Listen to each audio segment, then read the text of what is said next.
Bismillahirrahmanirrahim. Assalamualaikum warahmatullahi wabarakatuh. Halo teman-teman, berjumpa lagi di channel aku. Di video kali ini saya akan membahas tentang dana kur kredit usaha rakyat dari pemerintah di tahun 2025 ini.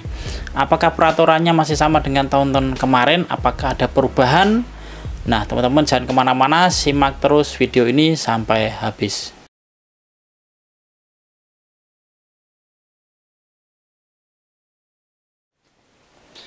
Oke teman-teman, jadi dana kur sudah dibuka ya di tahun 2025 ini.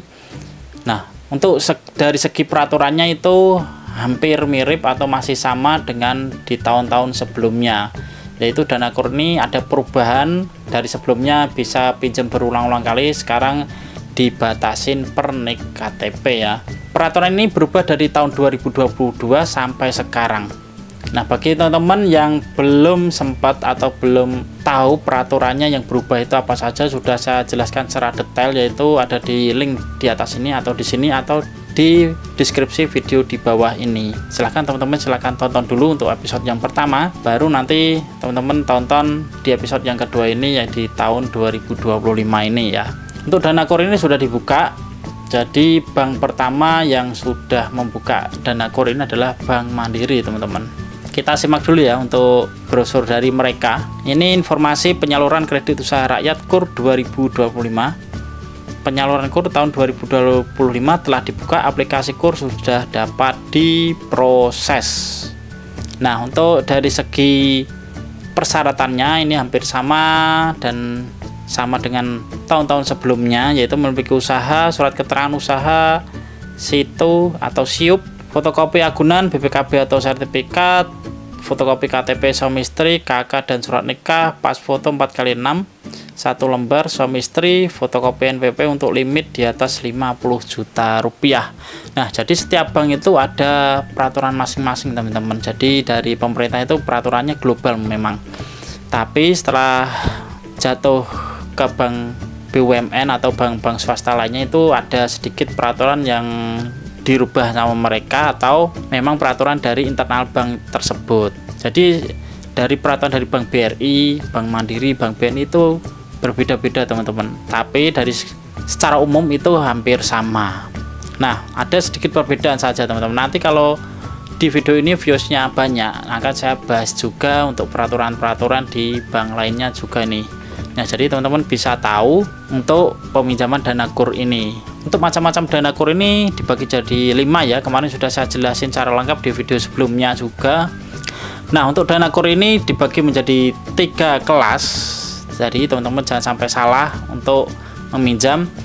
Kelas yang pertama yaitu di kelas super mikro. Ini rentang peminjamannya limit sampai 10 juta rupiah. Jadi teman-teman usaha UMKM kalau pinjamnya cuma sampai 10 juta itu masuk ke super mikro, atau BRI menyebutnya itu Supermi, di Mandiri menyebutnya Sumi. Untuk singkatan saja yang berbeda ya, tapi kepanjangan tetap sama, super mikro. Nah, di limit ini teman-teman bebas melakukan peminjaman berulang-ulang kali ya, tidak ada batasan maksimal nih. Jadi teman-teman kalau udah minjam 10 juta lunas, mau pinjam lagi 10 juta bisa tuh ya. Jadi per nik KTP itu bisa berulang-ulang kali di super mikro ini. Nah, ini jangan sampai salah. Terus yang kedua itu teman-teman naik kelas lagi dari 10 juta rentangnya sampai 100 juta rupiah, itu masuk ke kelas mikro. Nah, di kelas mikro ini sudah ada batasan peminjaman. Jadi per nik KTP itu limit pinjamannya hanya 2 kali saja. Contoh teman-teman kalau sudah pinjam 100 juta masih ada kesempatan satu lagi untuk pinjam 100 juta. Jadi limitnya sudah habis. Nah, kalau limitnya habis bagaimana? Teman-teman harus mau nggak mau harus naik kelas. Naik kelasnya yaitu di kur kecil. Nah, kur kecil ini limitnya dari 100 juta sampai 500 juta. Nah, teman-teman ini dibatasin juga untuk maksimal pinjaman kur dari berbagai kelas itu maksimal hanya 500 juta rupiah. Jadi teman-teman tadi yang dari kelas mikro naik kelas itu untuk bunganya, teman-teman misalnya dari peminjaman di mikro itu pinjaman pertama kan bunganya 6%. terus naik pinjam lagi 100 juta itu bunganya menjadi 7% teman-teman. Nah teman-teman kalau udah naik kelas bunganya meriset lagi dari 6 jadi 6% lagi. Cuma untuk limitasi per nik KTP itu 500 juta, jadi sisa kuota teman-teman itu masih 300 juta per nik KTP. Mau nggak mau teman-teman harus naik kelas ya. Jadi limit pinjaman di kelas mikro itu hanya 2 kali.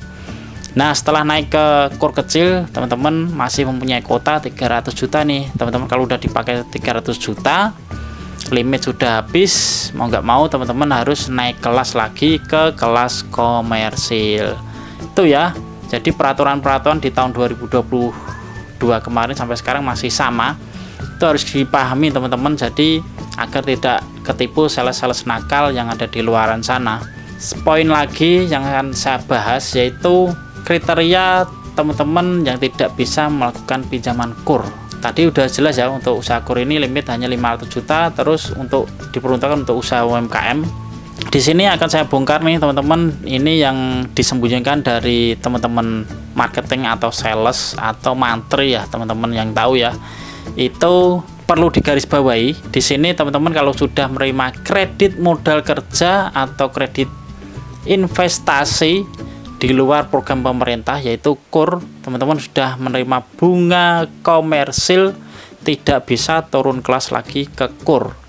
Contoh misalnya teman-teman waktu itu mau pinjem nggak ada bunga KUR nih, KURnya kuotanya habis, akhirnya teman-teman meminjamlah dengan bunga komersil. Dengan waktu itu contoh pinjam teman-teman 200 juta dengan bunga komersil. Nah ini kuota KUR nih sudah buka nih di tahun ini. Teman-teman mau pinjam KUR, mau dilunasin sana, mau pinjam KUR itu tidak bisa ya, karena tidak bisa turun kelas dari komersil ke program pemerintah atau bunga subsidi ini ya.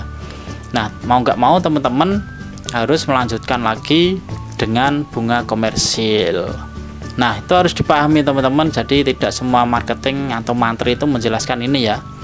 Nah terus ada yang bertanya juga, Mas produk kece, terus kemarin saya ditawarin Kupra, itu masuk program pemerintah bukan?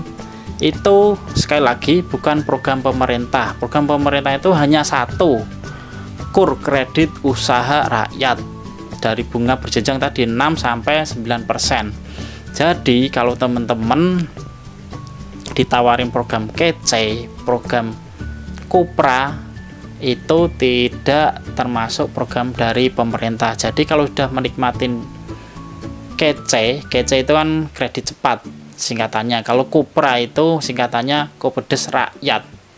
Nah itu bunga komersil teman-teman, kalau ada KUR mau masuk ke KUR turun kelas lagi tidak bisa. Itu yang harus dipahami teman-teman nih.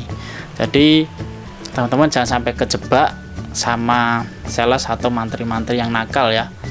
Nah kalau teman-teman memang termasuk golongan UMKM, klasifikasinya masuk, terus syarat-syaratnya tadi yang saya sebutkan masuk semua ya, teman-teman berhak menerima dana KUR ya. Itu ya yang saya bahas di video kali ini. Nanti kalau viewsnya ini banyak akan saya bongkar lagi satu persatu syarat-syarat di dana KUR ini, atau teman-teman agar bisa menikmati dana KUR ini ya. Karena di luaran sana banyak marketing itu tidak menjelaskan. Akan tetapi kalau dulu saya menjadi marketing itu belak-belakan sama si debitur teman-teman. Waktu itu kan saya pernah jadi penyalur dana KUR juga. Nah saya belak-belakan kalau udah BI checking keluar, Pak ini tidak bisa menerima dana KUR karena ada ini itu saya jelasin. Jadi debitur juga paham, sayanya juga senang sudah menjelaskan ke debitur agar paham ya. Jadi tidak ada dusta di antara kita gitu ya. Memang harus komunikasi berjalan lancar, terus menjelaskan ke nasabah agar paham masalah persyaratan dana KUR ini, karena pemerintah ini menyalurkan dana KUR ini subsidi nih. Jadi teman-teman kalau salah dipersalahgunakan nanti akan ada audit yang mendatangi si calon debitur dan penyalur banknya apa saja, nanti kena sanksi kalau teman-teman salah menyalurkan itu ya. Makanya untuk penyaluran KUR ini harus dijaga baik-baik, jangan sampai salah klasifikasi atau salah perhitungan. Jadi bagi teman-teman marketing juga harus paham tentang peraturan-peraturan KUR ini ya, harus selalu update. Belum semua marketing itu paham peraturan-peraturan perubahan dari dulu sampai sekarang ini ya. Nah, nanti bagi agen Briling saya akan bahas juga apakah menerima dana talangan bisa meminjam KUR apa tidak, Mas. Nah, nanti akan saya bongkar bunganya itu berapa persen, apakah masuk ke kredit modal kerja, konsumsi, dan lainnya. Nanti akan saya bongkar. Jika views video ini banyak ya, atau banyak yang pengen membahas masalah dana talangan, apakah bisa lagi meminjam dana KUR. Oke teman-teman, saya tunggu untuk komentarnya di video di bawah. Kalau pengen lanjut masalah dana talangan, apakah ada hubungan dengan pinjaman KUR, nanti akan saya bahas di video terpisah jika permintaan teman-teman atau views video ini di atas 1000 ya. Itu ya teman-teman, sedikit informasi dari saya. Jika ada salah kata atau perbuatan saya mohon maaf. Namanya manusia pasti banyak salah dan khilafnya. Jangan lupa like, komen di bawah jika ada pertanyaan, dan tentu saja subscribe channel ini agar lebih berkembang dan saya bersemangat lagi untuk membuat konten-konten edukatif lainnya. Jangan lupa sholat 5 waktu itu yang paling utama. Saya mau undur diri. Sampai jumpa. Wassalamualaikum warahmatullahi wabarakatuh.